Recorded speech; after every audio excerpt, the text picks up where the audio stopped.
దాకా విడిపోయే మాటే లేదుగా ప్రాణం లేని నీడైనా దూరం కాదుగా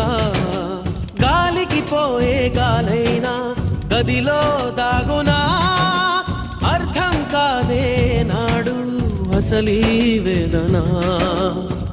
ఏమి చేసినా ఎవ్వరాపినా ప్రేమ ఆగునా దైవమా అనగనగనగా ఒక ఊళ్ళో ఉందో గోరిక తన వెనకే తిరిగే చిలకంటే ఎంతో ప్రేమంట ప్రేమలో లీనమై ఒక్కటయ్యే వేళలో లోకమే ఏకమై